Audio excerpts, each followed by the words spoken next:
I want to again thank our lunch sponsor, Basilite Concrete Products, for their contribution to today's program.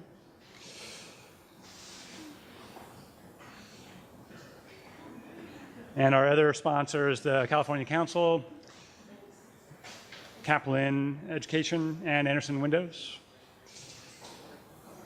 So really quickly, to set up our next panel, 3 ideas for you about starting your own firm and keeping it alive.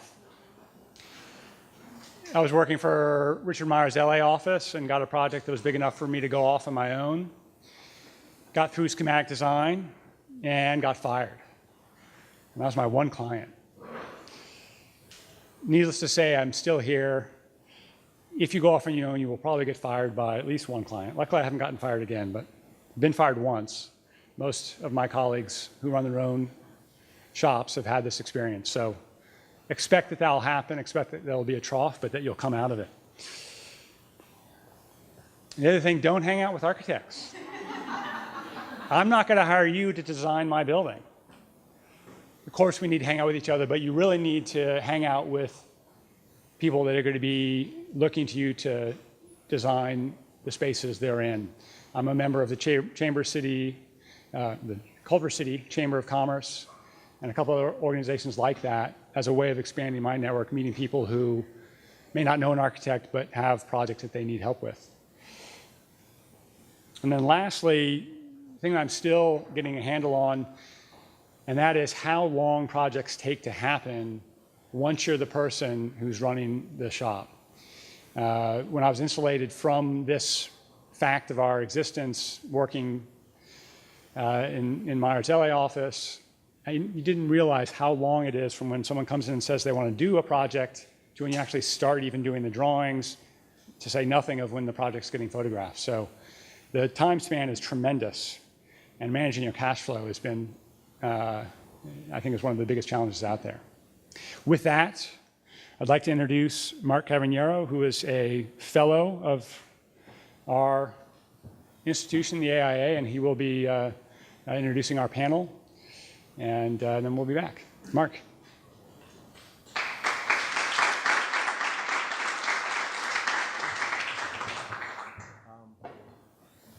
Thank you. This is fun, and I know we have a time constraint, so I'd like to maybe ask my panelists to come on up here at the table. David Darling, Mark Horton, Owen Kennerly, who are kind enough to join me and have this panel today. We're going to talk just loosely, but the idea that I'm really hoping to encourage everyone about starting your own practice. But what that means today in a way that it might have been different 10 years ago even, because I do think it's changed a lot. I started mine 18, 19 years ago. I think, Owen, you started yours 12, 13, David 15, 17 years ago, 14, and Mark, you're as long as mine, maybe even longer. Yeah, so we've all been working at it for 15 to 20 plus years, and I'd like to say that it's probably more challenging now, I think, than it's ever been, but I think, honestly, the good news is that today an independent architecture practice that's broad in general, I think, can fight this tendency where we used to be asked to specialize. And I think for a lot of reasons today, there's a real strength in being a good design architect who's broadly capable. I think it means that you have to learn, though, an awful lot about the whole profession of building, much more than I know I ever did 15, 20 years ago when I was going out. I mean, you really need to learn about entitlements, the politics and financing of projects you want to get involved in, the planning and the planning departments, the broader policy for that city or community.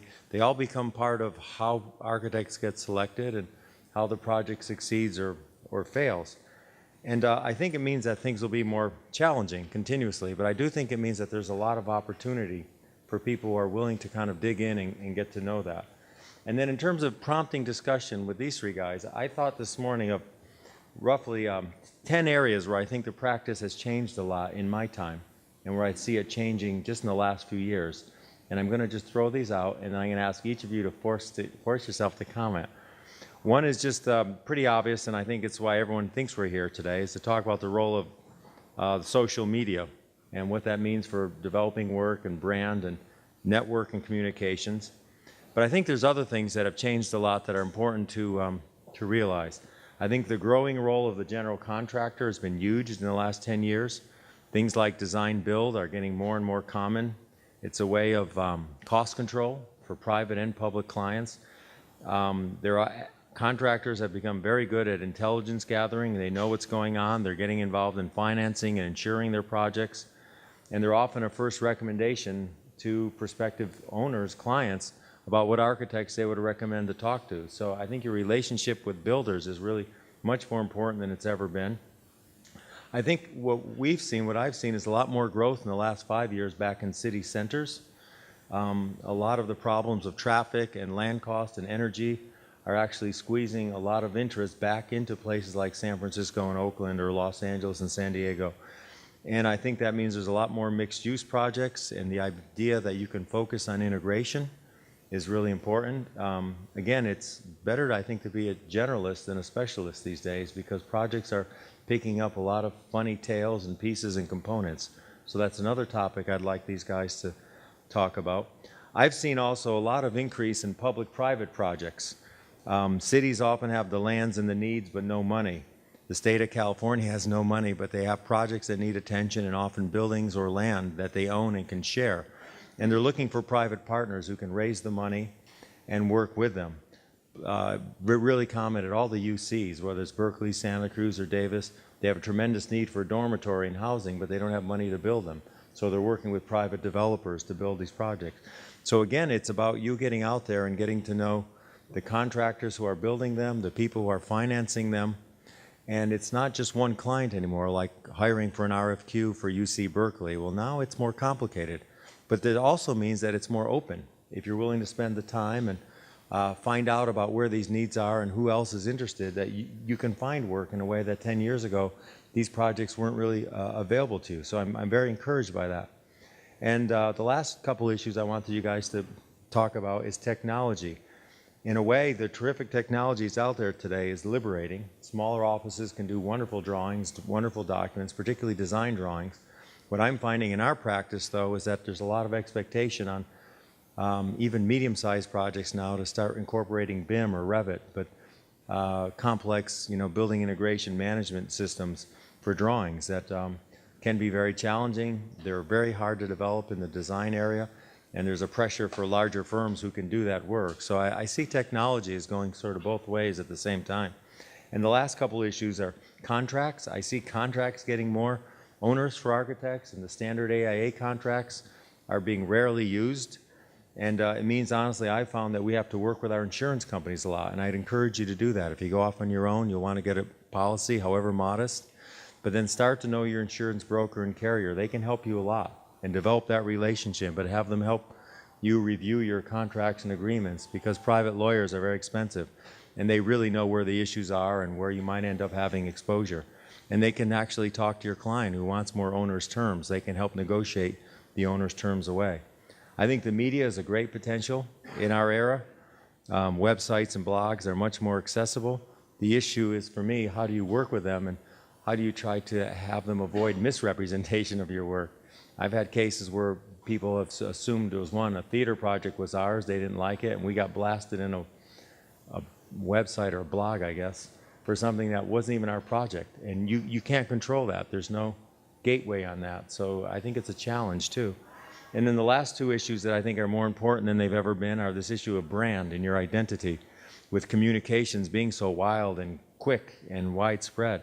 So the question for these guys is how do you try to disseminate your brand and your identity and try to get some control over it so that it's consistent with what you want. And then lastly, this idea of the social media is about your personal contacts, which I think are more important than they've ever been, and word of mouth and referrals, which have always been important for architects to get work. But now it's not just party or phone call, it's emails and texts, it's Facebook, it's LinkedIn, it's a whole variety of ways that people are keeping in touch. And if you don't do it and others are you missing the boat? If you do it and don't do it well, are you getting misdirected? So those are my topics, and because I'm looking right at them, I'm going to ask Mark Horton to pick his favorite topic and start the discussion.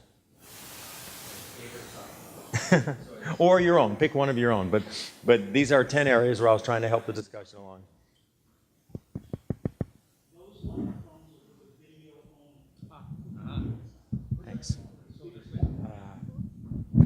I think I can do this. Okay. So let's see, my favorite topic. Boy, Or whatever one resonated with you as a way of starting the discussion. media. Well, actually, let me say first, I was thinking, as Mark was saying, as the profession is changing, I was thinking to myself, yeah, the profession is really changing. You're looking at 4 white males. And, you know, a year from now, 5 years from now, 10 years from now, there's no way that you're going to come into panel discussion and see this. So, hey, take it all in. But, I think, 5 or 10 years from now, all for the better. I think this is a completely different world and a completely different profession, and it needs an immense amount more of enrichment from many other people. So that's one way I think the profession is dramatically changing, which is all for the better. Media and social media. So not only are we white males, we're probably, for the most part, maybe not these two guys, but Mark and I, semi-dinosaurs. And the social media thing is just, can be overwhelming. It can be something that you can start to drown in by the amount of things that you might or might not want to keep up with. As Mark said, whether it's, Twitter or a blog or changing your website or just having a news line on your website. Or, that stuff can be all-consuming, and it can be good, but it also can distract from what you're really trying to do, is make architecture. I would say that I'm a little old-fashioned in that we do some, if not most of that stuff to a certain degree, but I actually like printed material, which is really odd. And I was talking to somebody this morning actually about, we used to send postcards out, which is a really old-fashioned way to do things, right? And most recently we've switched over to something called vertical response, which is a way of sending stuff out. And to give you an example, sending something like 1,500 postcards out, the postcards we sent were oversized, costs about $2,000 just in actual material costs, much less the labor of putting them in an envelope and closing the envelope and putting a stamp on and all that stuff. So just purely $2,000 in material cost. Sending 4,500 vertical response emails out costs $26.78. So it's just unbelievable, the difference.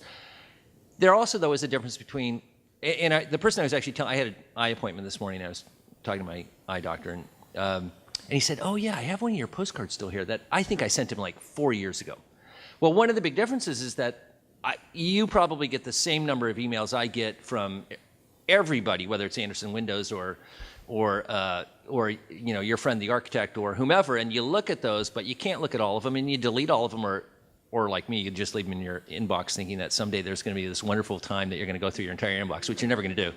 But they're just there, and you don't pay attention to them.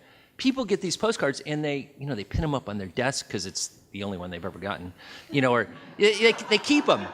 And so I think there is certainly, we all need to be tied into this electronic world of media, but there is also this reality of what we do, which is physical, whether it's, we actually build buildings, but we make drawings and people like those physical things. And so somewhere there is a fine line. I don't know what the answer is, but I think in the world of staying purely on, of thinking that this is an electronic world, there is this other stuff that keeps you going somehow. So I think I've talked long enough.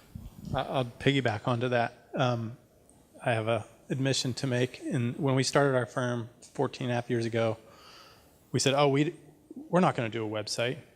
We don't need a website. And our conviction was that the work needed to be felt. It couldn't just be seen. And you don't have control. What if the viewer's screen is screwed up? It'll misrepresent our work. And so now, 14 years later, it's just kind of laughable to think you don't have control over a lot of things, and you just have to kind of spin it in the direction that you want it to go, and then it just takes on a life of its own. That includes everything from the website to the social media that they were alluding to. But I think actually, and I'll let Owen talk about it. On the website thing, that is important because, whenever somebody tells us we should think about using this consultant or this material, I go to the website, and there are many consultants out there who don't have websites. And if they don't have a website, I just move on. You don't even look at them. But I would also say, and actually, here's a website you should look at. It's called MineSF, MINESF. It's a graphic design firm that we've used here in San Francisco. Their website is only a 30-second video on the front page. That's all you get. You don't go to anything else. It's very compelling. It grabs you right there. It makes you want to call them. But they haven't spent forever, going to the fifth layer of, here's why I did this project. So it doesn't need to be, hours and hours of stuff. It can be something really simple. Look at mine, SF. Yeah, another thought, when asked about what's the most important thing that you need to do, or 2 or 3 most important things to do when you start a firm, I always say, well, number 1, get stuff built. Number 2, get paid, or maybe number 1, get paid. Number 2, get stuff built. And what David was talking about, with feeling this sort of sense of pride in the actual built work and the fear of misrepresentation, that's another form of marketing too, is through events. That if you have a project that's finished, to make sure your clients are on board with this early on in the process, have a party when it's done. Invite people when they come and actually see a space and can feel the space. It's amazing, and it really sets it apart from an email or a postcard or something like that. So, have a party when it breaks ground too. Yeah, or when it's like topped out and it's all framed and it looks fantastic because nothing else has gone in yet. Anyway, so I was just going to add on, basically shift the discussion a little bit to time. I mean, Mark Cavagnaro listed 10 aspects to architecture that don't even necessarily involve making the building, right? Like doing the architecture. And like, when do we have time to do all this stuff? It's like, that is the easy part, but it's the part that actually takes a lot of time. And it's interesting. There was a recent article in the New Yorker about Bjarke Ingels, BIG, big Bjarke Ingels group, and he was talking about this issue of marketing and getting himself out there and his persona and how he scores projects. And he said that I cannot afford to get lost in a project. And I thought that was a really interesting statement. And I totally understand what he means in the sense that you can get lost and you get sucked up into the mechanics of putting a project together, putting a building together. You'll be out of the loop for a while, and you're not doing what you need to be doing to get the next crop of projects. But that said, who's actually doing the work then? Who's overseeing it? And it's this interesting balance. I mean, I started doing my own work, working for myself, starting my own firm because I really liked direct connection with the client, with the product, with the project, and making that happen. And so I find that to be a challenge. Our firm is smaller than all y'all's firms. We're 7 people right now. And so we're sort of in the process of developing that kind of middle layer of management that then we can then have support underneath. So it's, my time is actually very direct into a lot of the projects, and I find this aspect of it very challenging, especially if you have a life and a family and whatnot. So, and when you start your own firm, it's that on steroids. It's that dilemma on steroids, where you have to be out there getting work, but you also have to be doing the work itself. And there is no one else to hand it off to. So, anyway, if any other thoughts on that, I'd appreciate it. To segue back to technology and how that applies, if I agree, get it built, get paid. If you don't have it built, what I've found really remarkably successful is the rendering capability now can make people think you got it built. It's amazing. Like, oh, when did you build that? Oh, that's not built yet. Oh, really? So, and when you put your website together, think about where you want to go, not where you are now. So, for example, if you start your firm with little remodels, as good as remodels can be sometimes, if you want to continue to do remodels for the rest of your career, then load up your website with remodels. But if you don't, then you have to be very judicious about how the remodels are presented on the website. Maybe you throw in some renderings that look like real buildings, and you kind of craft and compose the website to represent who you want to be, not necessarily who you are at that point in time. That gets us back to the issue that I think is really important. If you're either just starting your firm or if you're just emerging your firm, which is what's your brand? What's the identity? There's so many architects and so many firms, and many of them, if not most of them, are really talented and really good.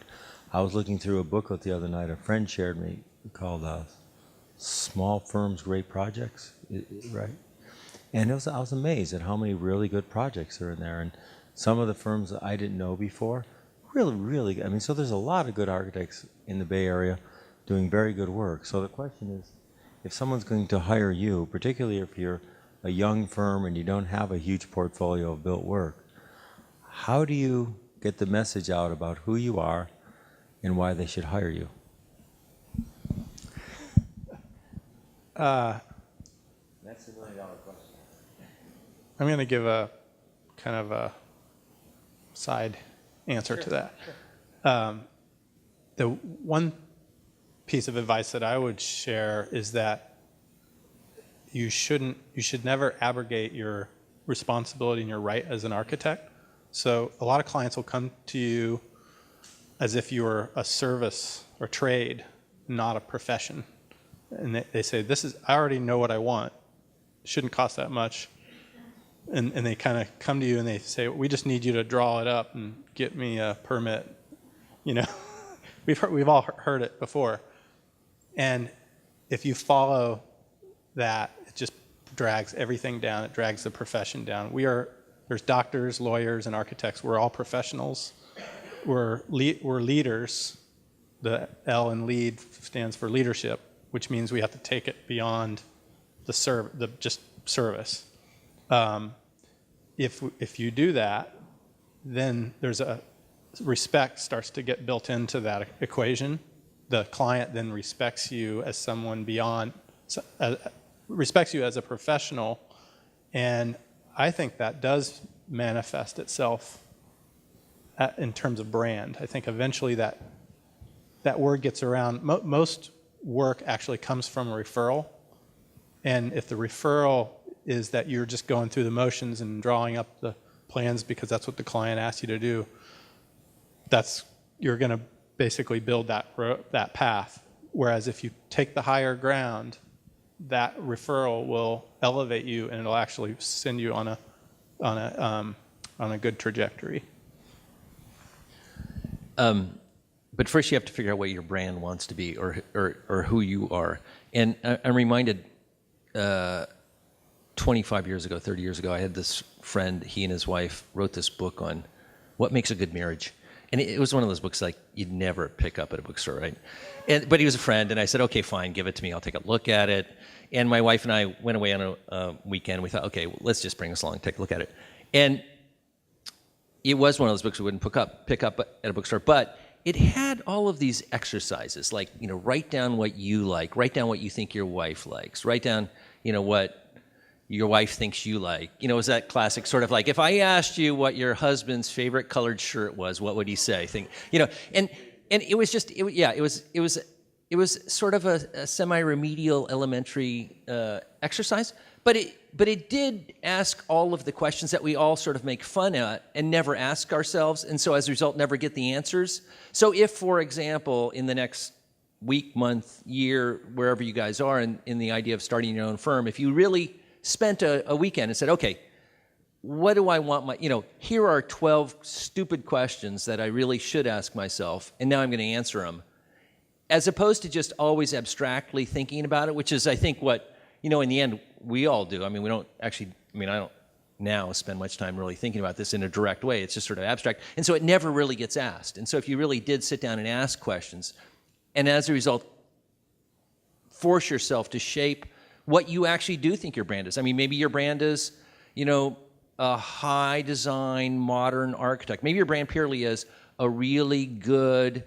provider of very technological services. But to figure that out so you really know where it is so that you can then take it and shape it somehow. And I think once you do that, then to go back to the website thing, one thing that I find when I look at particularly other young architects' websites is there is this propensity to put as much on there as possible. And so you'll have somebody who's had an office for 4 or 5 years, and they want to show that they're really big. And so they've got, they might have a house section. You go to their house section, they've got 2 or 3 really nice houses, and they've got 6 other things. And you look at those and you think to yourself like, oh, maybe they should just take those off. Or in any given project, there always is one thing that really is what you wanted to have happen as an architect. And maybe it's just a detail. Maybe it's just a doorway. Maybe it's just a color of a wall or something.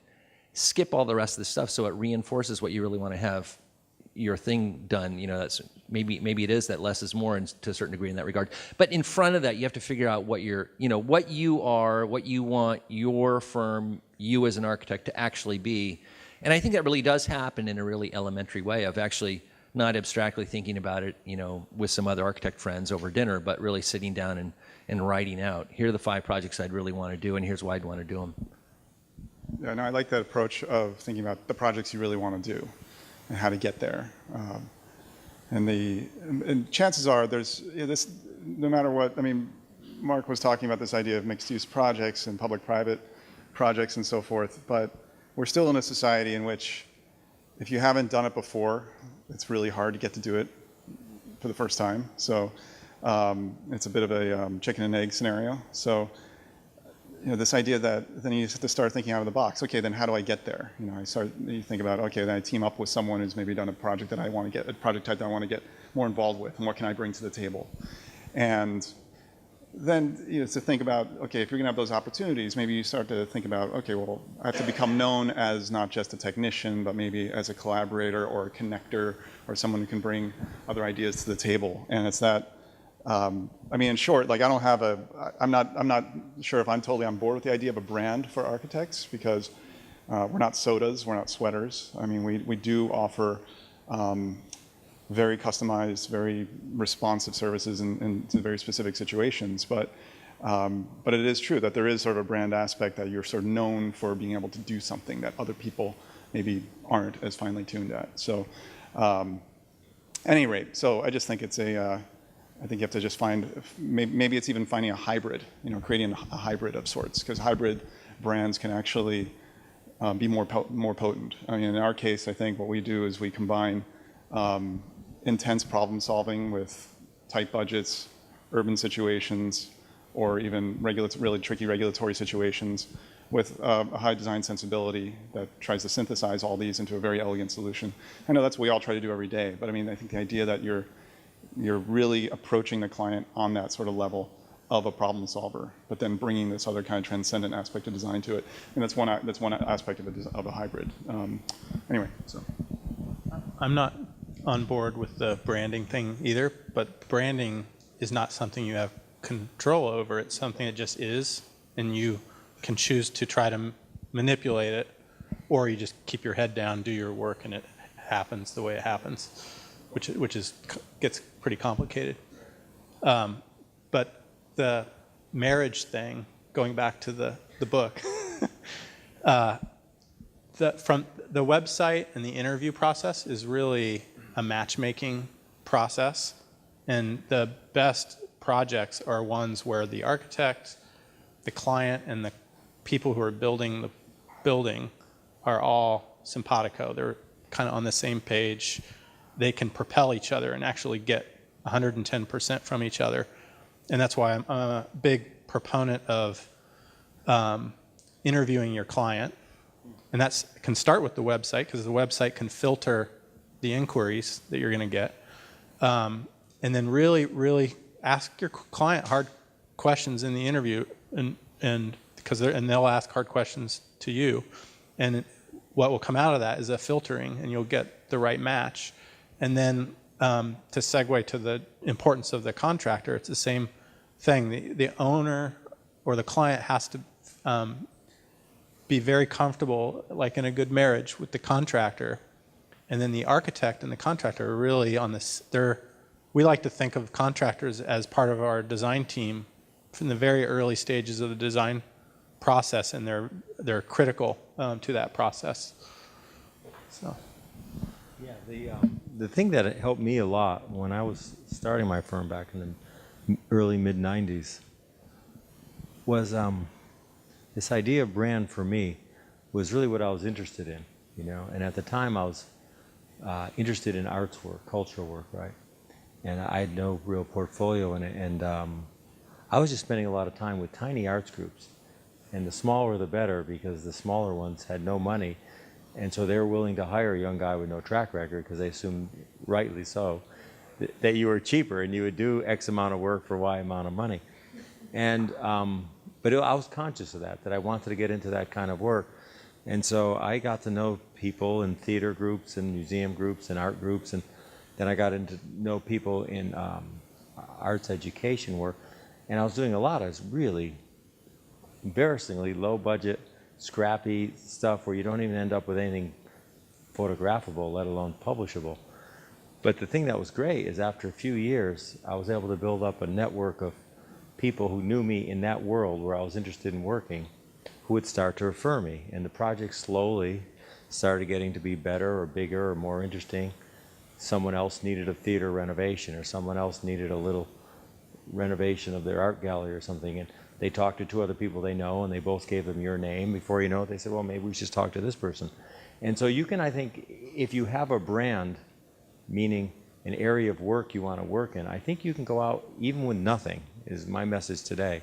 Even if you don't have any portfolio, but you know you want to do it.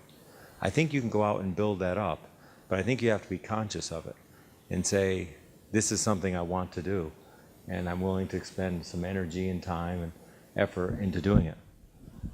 Yeah, although I think when I'm listening to you, I'm hearing there's an idea that you might be interested in building type of some sort, and I think brand is just sort of a fancy word for reputation, I suppose, and that can run a broad spectrum of things. You could have a very good brand at producing incredibly good construction documents that would lead to work, or you could have a brand that, as Owen said, maybe you have a very good eye for critically thinking about complex urban projects, a small site in a downtown that, it's a mixed use and developers not quite sure what they do or don't want to do with it, and they might hire you to do that. So there are a lot of different ways to shape that. It doesn't have to purely be just in the construction of a particular building type. You may have a reputation for being an incredibly efficient sort of leader of a design team in whatever it is. So I think what you need to figure out, again, going back to this exercise you're all going to do next Saturday morning, is what are you good at?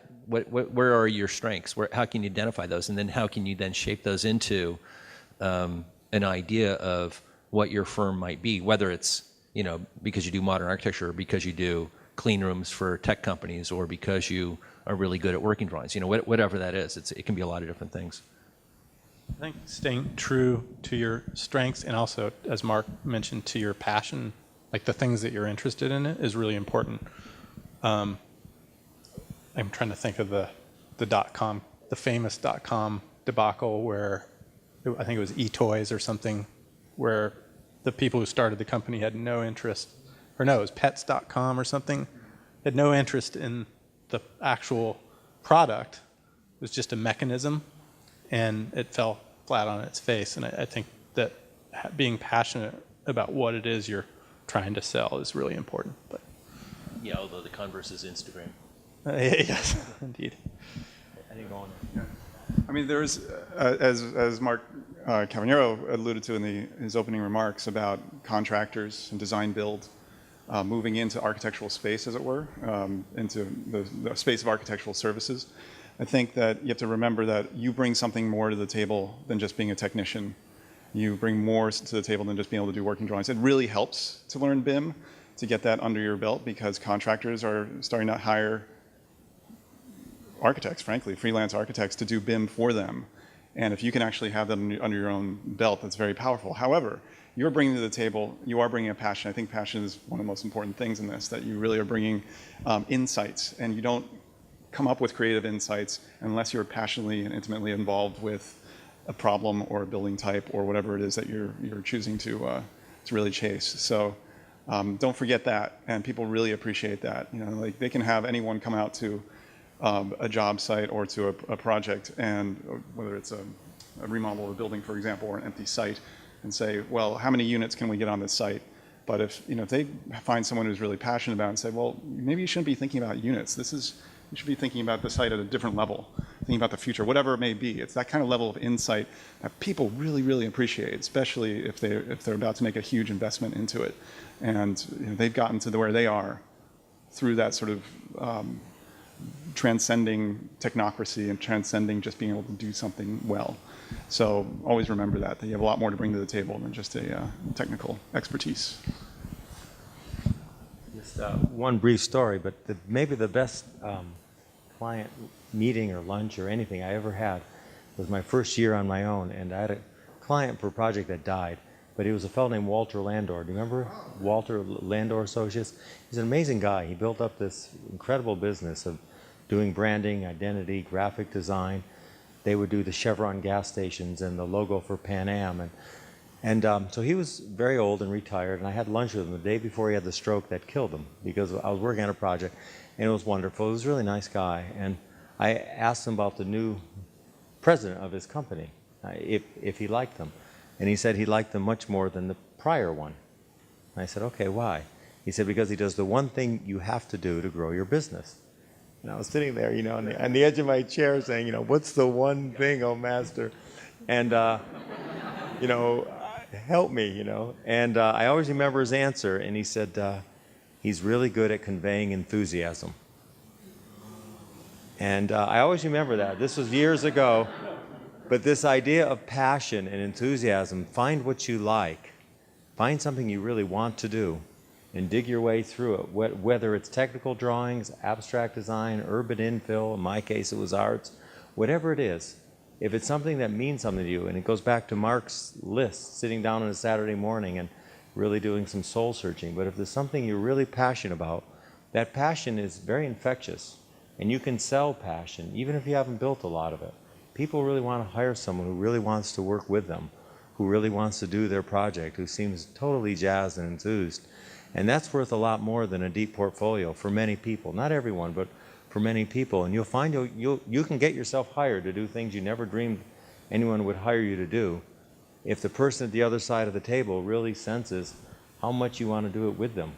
So I guess when I talk about brand, it's more about this idea of finding what you really want to do and being real clear with yourself, and then giving it a lot of energy, giving it a lot of time, and let that come forward. And people will hear it, they'll talk about it, and this person will tell that person that, Owen is really good at and really interested in XYZ, and boy, he loves it, he does it well. And they'll hire Owen even if there's 3 firms down the road that are 10 times older with much bigger staff. But if the word is out that Owen does this really well and he's passionate about it, he'll get hired. And that's, I think, how you start a firm, because as Mark was saying, the catch-22 of all this, or Owen was saying the chicken and the egg of all this, is it's hard to get hired to do something if you haven't done it 4 or 5 times, and how do you do it 4 or 5 times until you get hired? That's always been the big dilemma. And I think it's this issue of passion and enthusiasm and focus that'll get you there. So with that, I want to be mindful of the time. I'd like to open this up for questions for our panelists, if there are any in the audience. I don't want to cut that short. The other mic? I need to take this one. Doesn't work. Yeah, the recording.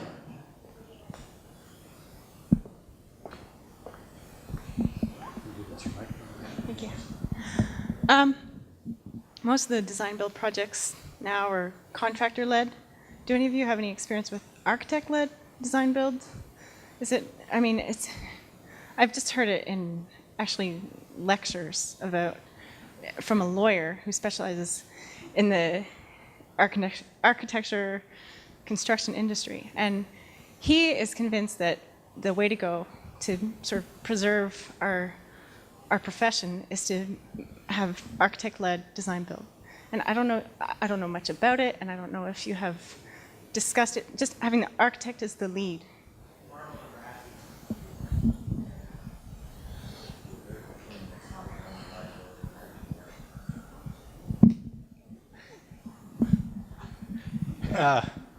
The profession is pretty broad, and so as these guys are saying, it probably applies more to bigger firms.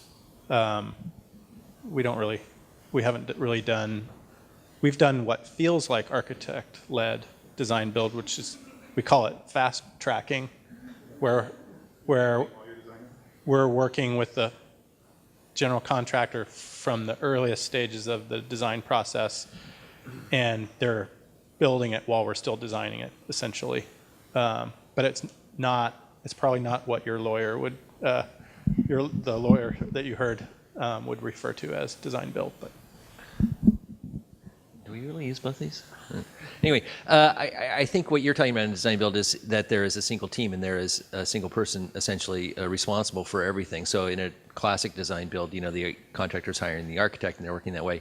The idea of an architect hiring a contractor and thus being responsible for an entire project, maybe Mark is that big at this point, but the rest of us, we're never going to, that's not going to happen. And it's hard for me to imagine that happening for most of the profession other than people like Gensler or otherwise. I think most of us, though, probably work in what I loosely call a negotiated process, or the contractor's on board from day one, and you're working your way all the way through, which I do think is a much better idea of how to run a project, although it's hard to sell that oftentimes to private individuals in the United States, capitalism. So. Yeah, I think there's maybe there's a ripe aspect to the design build conception that, in the same way that prefab buildings, for a while everyone thought that prefab buildings were essentially high design trailer homes, like they come from a factory completely done and they arrive. But there's like a European concept of prefab, which is more about components. Prefab components, you bring them together, you can actually make something custom. It's responsive to its site and so forth, but it's made from prefab elements. Same thing with design build. I think there's a lot of the process already that is design build. And most of our projects, we do plumbing is design build, electrical is design build, fire protection is design build, except on larger projects where you engineer it in advance. But I think there is a way of breaking down the design build concept into something where you're more as like the conductor of an orchestra as the architect, and you're coordinating. And I think that's there's a lot of potential in that. I mean, I think Rex, the firm in New York, where Joshua Prince Ramus is the principal, and from OMA. And it's sort of like what they do on a number of projects, where they'll like team up with they'll bring in, like, for example, they did a building in, I think it was Spain, where they teamed up with a glass fabricator and a curtain wall manufacturer. And they basically presented, here's the challenge, let's do something that we can do huge sheets that don't buckle in the wind and so forth, but don't require lots of reinforcement and mullions and hardware. And so it became sort of an architect-led, where the architect set the challenge and the builder sort of designed the solution, and I think that's a really ripe way to do it. And then there were a series of components in that project that were like that, and they brought them all together. So I think design build is really interesting future, but maybe in a certain way it's no different from Beaux-Arts architects working with a mason, right? It's just that the technology and the materials have changed. And you're coordinating different things. So I think we just have to be open-minded about it, not be freaked out by it, not feel like our territory is being infringed upon and that we're being sort of ousted in our position of a leadership role. I think we can still find that leadership role, but we do have to be sensitive to costs, and that's what's really driving design build. And we have to be really sensitive to that. And the earlier on in the project you confront it, the better you're going to be, and the more open the client will be to your orchestration and your ideas. So.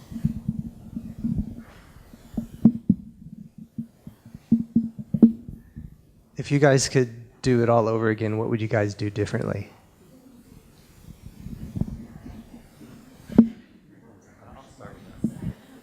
I would do some of the things we're all talking about today right away. Go out there, research projects, get to meet people, find out what you can, ally yourself with contractors and other people who have knowledge of projects or relationships with potential clients. I spent too many years sitting by the phone waiting for the client to call me because I did good work. And I finally dawned on me that there were just like 100 architects who did good work, and the chances of them finding my phone number were pretty rare. So I think I wasted way too many years waiting for someone to call me. And I realized eventually that you have to be more proactive and establish what your interest is and get your passion out to more people.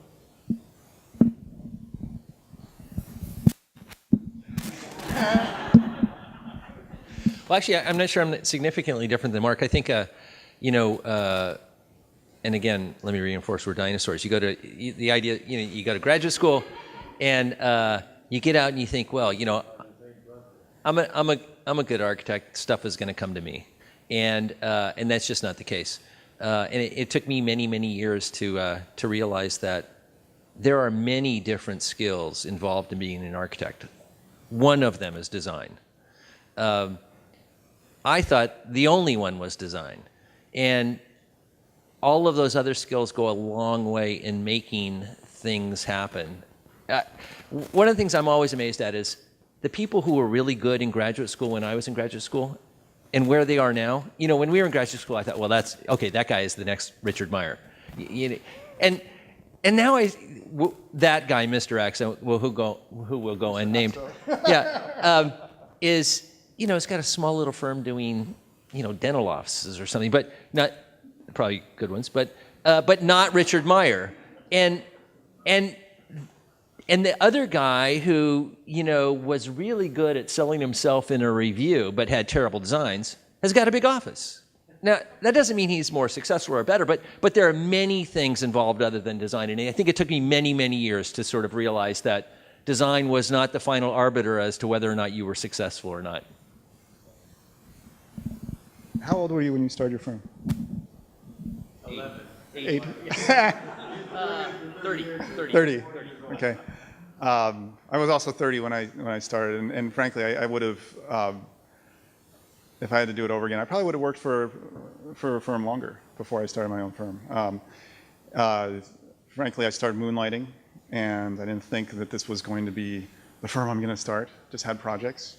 It was the first dot-com boom, toward the tail end of it, as it turned out, and more work just kept coming my way. And I was like, okay, we've got to keep doing this. But at the same time, I really did not get the proper training in terms of running a business, and really all the different things you need to know, all the different aptitudes, the marketing, the finances, the risk management aspects, and just learning how to manage an office and how to get work done and done on deadlines and so forth and so on. And it takes, you suffer a lot of bumps in learning those lessons, and it would have been probably much more productive to stick around in a firm for a little bit longer and really understand that and observe that and see really how that stuff gets done and how much challenge that is, so that when you do start, you can really allocate the appropriate resources to doing it.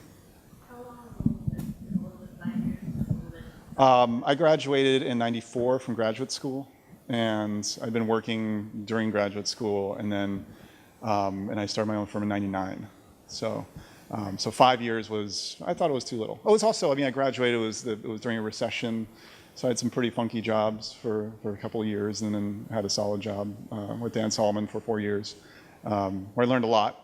But it takes a long time to learn this stuff. There's a lot to learn. So.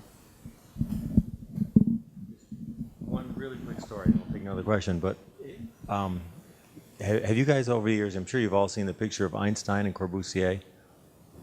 No, it's one of my favorite. I'm kind of a Corbusier nut, and Einstein and Corbusier are just standing in a field, and Einstein's looking pretty lost. And Corbusier pushed that image for years, and promoted himself as the two geniuses of the 20th century, and on and on and on. Well, I finally read a book about this about 2 years ago, and the amazing thing is, Einstein had no idea who he was. He was teaching it. I went to Princeton. I was shown the classroom that was Einstein's classroom, and they told me the story. He was teaching. No. He was teaching, and Corbusier got a hold of someone in the, not marketing, but the public relations office at Princeton, and convinced them that a famous European architect was coming to campus, and he just wanted to briefly meet Einstein. So they said, well, he has a gap between classes at 11 o'clock or something. So they went over. They brought Einstein outside his classroom into this little lawn, which I saw with a couple trees. He was standing there, just had no idea who this Frenchman was standing next to him. They clicked about 10 photographs. He went back in his classroom. Corbusier went away. And for the next decade, Corbusier was pushing this as the two geniuses of the world coming together. So remember, there's a lot to be said for marketing. It's all how you sell it. Mark, you touched at the beginning about contracts, and you had talked about AIA versus other contracts. And I know we're in an AIA convention here, and you're not lawyers, but what's your experience been with your own contracts versus the standard AIA contracts? We never generate our own. We're really happy if someone will do an AIA contract with us. What's happening is the city of San Francisco, the state of California, Stanford, all the UCs, we're just starting a job for Cal State, CSU. They've all written over the years their own very onerous contracts. And they have horrible indemnification clauses. They're punitive, over 2% non-voluntary change orders. They do all kinds of things that never were part of the profession. But it also, these things I'm saying kind of tie together in that if you try to negotiate all that, you can spend a lot of money on attorneys. And So what we've learned to do is if you develop a really good relationship with your insurance carrier, and that means talking to them, understanding what they want you to do in terms of your quality control, when potential issues come up in conflict, you notify them. I actually know the guys who, not the brokers, but who run the company in New York, because I've spent effort trying to talk to them. What's great is our insurance rates stay lower, but whenever we get these contracts, I send it back to them. They have lawyers in-house. They'll put their responses back in writing about where they're concerned about being able to insure us. I send that letter just simply through to the client who's given us this owner's contract and say, even if we sign this, you know, we might not be, our insurance may not be liable or cover us for that. And what they really want is your insurance policy. They don't want you. If something goes wrong, they want to make sure they get to your policy. And I've had good luck with these clients dealing with the language of these onerous terms simply because the insurance company will tell them that they won't insure us if they don't. And that's because I developed a relationship with the insurance company. So all these things are part of what I'm saying is the new era of doing work. 10 years ago, that was never the case, but 10 years ago, everyone was just using AIA contracts. I don't know if you guys want to comment on that. Yeah, it's a big mistake to try to negotiate legally as an architect, or at least for me it is. Yeah, absolutely. Because you dig yourself into a hole in like the first 5 minutes of the conversation. Generally speaking, though, if you hold the principle that you shouldn't take responsibility for things that you have no control over, if you kind of approach the contract on that basis, one of the most famous recent stories along those lines is the Stanford University project. They pitched a project for a satellite campus in New York, and the whole thing, they were like a shoe-in, and the whole thing blew up at the last minute because New York wanted them to be responsible for a permitting process that they had no control over, which is ironic because Stanford's a pretty tough negotiator. But. Yeah, I would say we do exactly what Mark does. Most of our contracts end up being AIA contracts, but when they're not, we send them to our insurance company to take a look at it, and that really makes it a lot easier. Yeah, ditto. That's sage advice. So. We got time for maybe one more question. You had your hand up. My question is, we've been talking about transitions in technology and social media, and how are you looking to emerging professionals in your office to help with this transition, or how would you recommend that we contribute to our firms?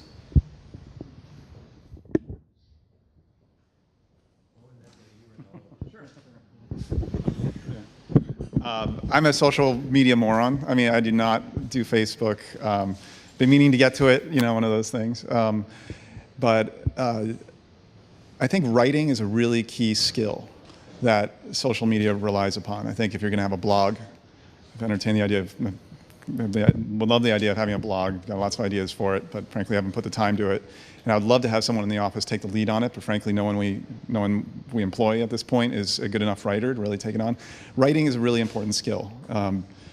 As Susan Sontag said, thinking is writing, or to write is to think. And the idea that that in architecture school, no one really learns how to write. In fact, architects are notoriously bad writers or verbose writers and throw a lot of polysyllabic words and confuse everybody. So I think it's something to really focus on. If you enjoy it, if you have a skill there, if you think you're pretty good at it and you can be pithy and short and concise and convey complex ideas, ride that. You know, bring that to your employer.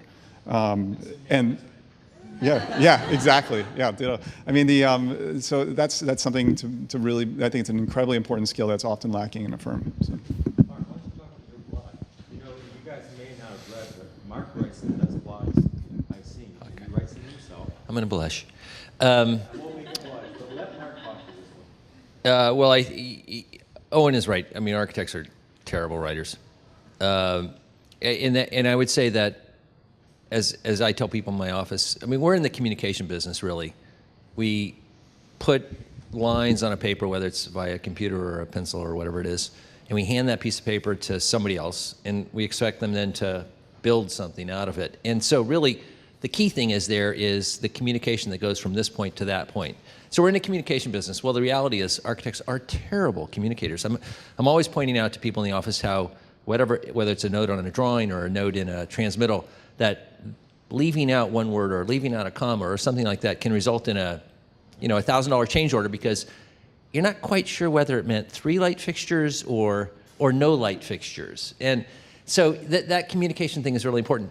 On the bigger side, though, just writing complete sentences in English is just seemingly impossible for most architects. And I would say particularly for young architects, and maybe I'm just curmudgeon-y at this point about that, but it's just, the whole idea of writing has seemingly gone by the wayside as a result of technology to a certain degree, and it is really, really important.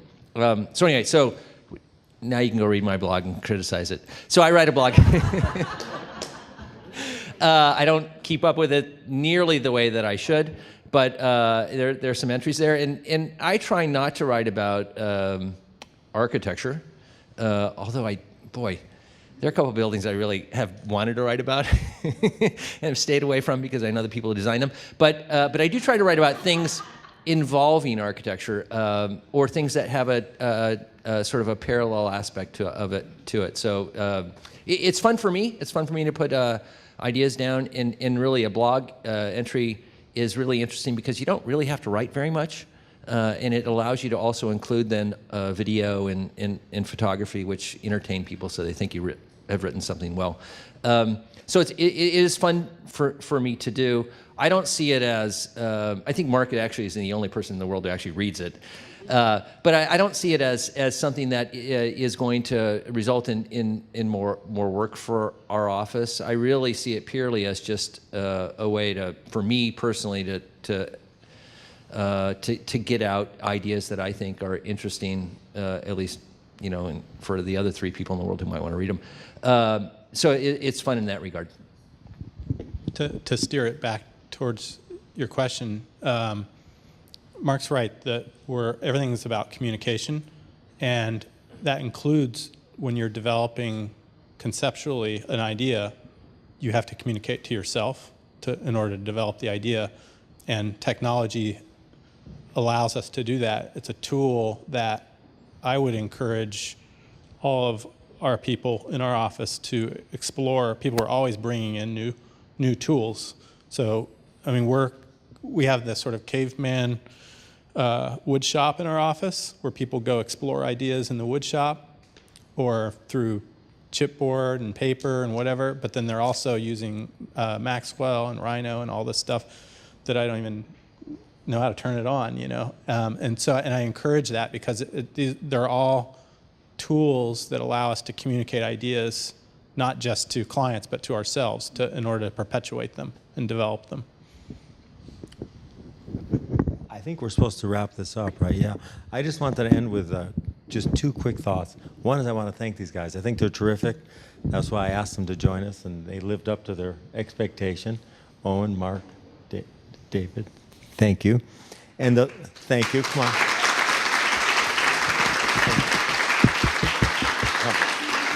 And then the last comment I wanted to make is a bit of a cheerleader kind of thing, but I mean it. And the reason we're here is I think this is a great era for young architects to go off on their own.